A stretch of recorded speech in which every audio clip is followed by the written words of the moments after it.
Homilía del Padre José Ángel Fernández Martín. 26º domingo de tiempo ordinario, ciclo A. Los hombres de hoy están cansados de palabras y discursos vacíos de contenido que no se cumplen. El mundo se resiste a creer las palabras que no van acompañadas de un testimonio de vida, decía San Juan Pablo II. Sí, hermanos, estamos cansados de la demagogia política, de promesas y compromisos que no se cumplen, de la violencia, la inseguridad, la impunidad, la crisis económica, la irresponsabilidad, etc.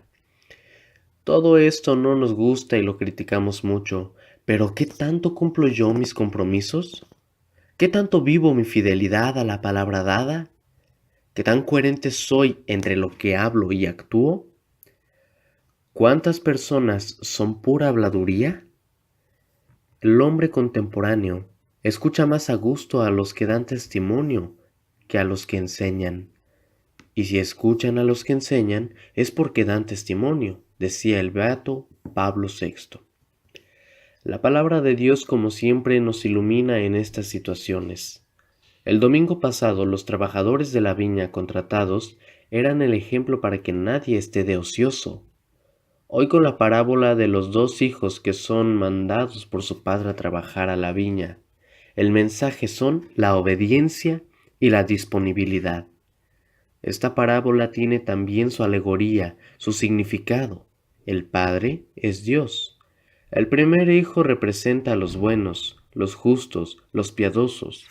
El segundo hijo son los pecadores y la viña es el reino de Dios. La clave es el mensaje de esta parábola.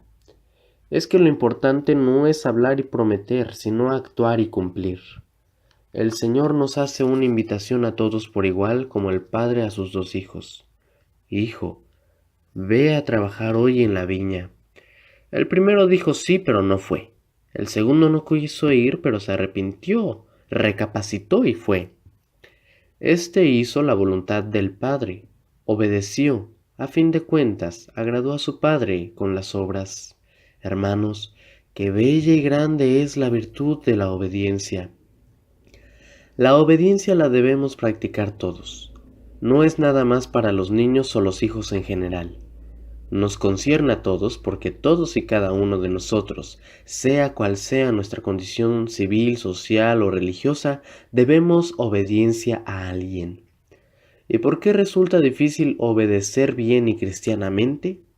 Porque la obediencia uno inmola y entrega la propia vida, que es lo más difícil de dar, porque es lo más íntimo y propio que poseemos. El espíritu de obediencia no cabe en quien está dominado por la soberbia. El que no es humilde rechazará abiertamente lo que le manden, o lo aceptará aparentemente. Que lejos estamos muchas veces de imitar a Cristo, obediente porque no hacemos lo que Dios quiere, sino que nos dejamos llevar por el orgullo, el capricho, la vanidad o el estado de ánimo. Cristo obedece por amor. Jesucristo nos dio ejemplo de cómo hemos de llevar a cabo ese querer divino. Decía en la segunda lectura, se anonadó, se humilló a sí mismo, fue obediente hasta la muerte. Ese es el sentido de la obediencia cristiana, la que se debe a Dios, la que debemos prestar a la iglesia, a los papás, a tu cónyuge, a los superiores, y ello implica morir a nosotros mismos. Dios no quiere servidores de mala gana, sino hijos que quieran cumplir su voluntad con alegría, que obedezcan con sinceridad y con toda sencillez.